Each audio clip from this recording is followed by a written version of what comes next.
Itu namanya ilmu yang penempatannya tidak sesuai. Sama sholat pun seperti itu. Walaupun sholat itu wajib, tapi ada hal-hal tertentu dilarang. Apa contoh lain yang sering terjadi di masjid? Ilmu yang tidak sesuai dengan penempatan, gitu ya.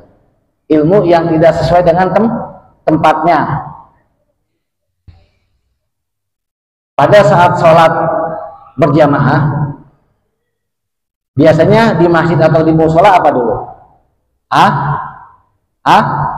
Azan dulu. Azan. Habis azan ngapain? Sholat sunnah.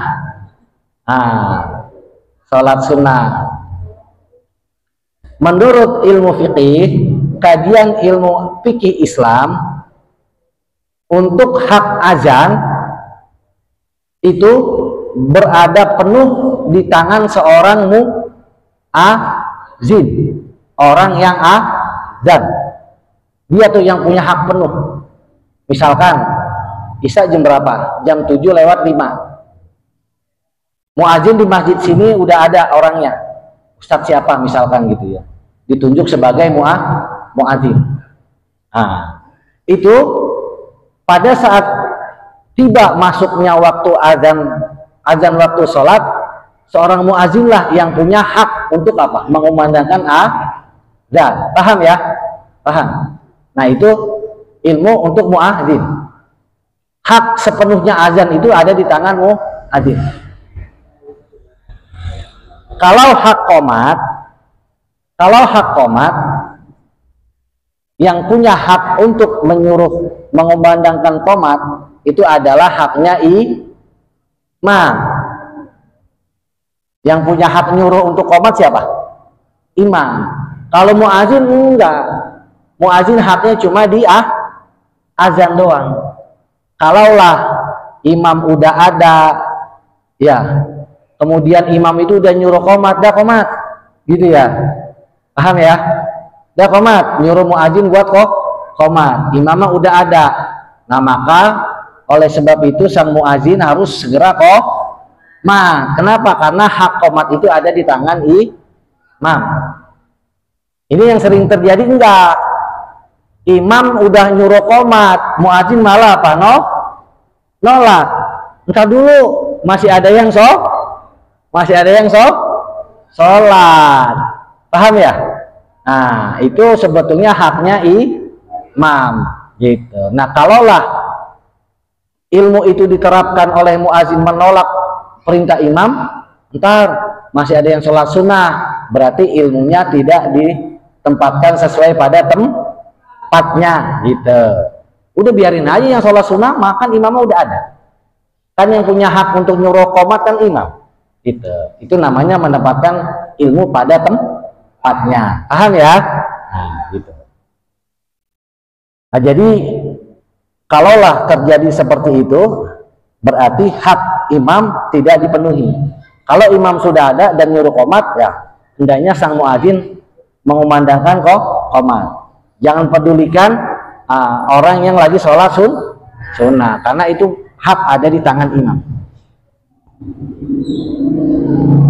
Nah, sekarang kita lanjutkan penempatan larangan-larangan dalam mengerjakan sholat, walaupun sholat itu merupakan perintah wajib dari segi perbuatan. Satu ulangi. Larangan sholat dari segi tempat, diantaranya sholat di pemandian, sholat di pengembalaan hewan, sholat di penyembelihan hewan, sholat di pekuburan, sholat di jalanan, sholat di gereja atau stagok, sholat di tempat maksiat, sholat di pasar, sholat di depan orang, sholat di al-iton, menyediakan tempat di masjid atau di musola. Nah, itu dari segi tempat. Kemudian yang dari segi kondisi yang udah kita bahas, yaitu sholat sejajar dengan tempatnya imam, satu. Yang kedua, sholat sambil menahan kencing. Yang ketiga, sholat sambil menahan buang air besar. Yang keempat, nggak boleh sholat, dilarang sholat sambil menahan Yang kelima, sholat dalam sholat dengan makanan yang sudah tersedia gitu ya, dalam kondisi lapar. Yang kelima, sholat dalam kondisi marah. Nah sekarang kita lanjut sholat yang terakhir dalam dari segi kondisi. Sholat dilarang dari segi kondisi, yaitu yang keenam, wassolatu na'isan, sholat dalam kondisi keadaan ngantuk gitu.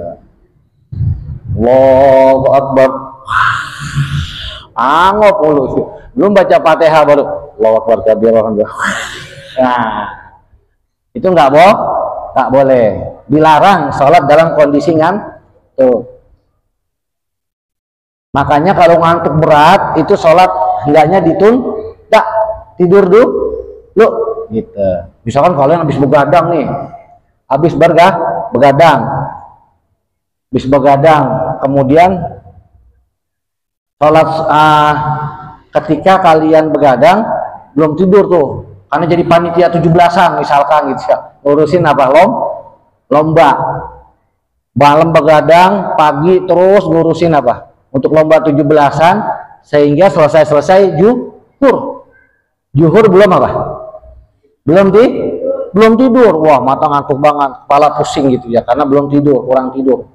Kalau sholat juhur nih nanti bakalan ngaco, bakalan apa, melenggut.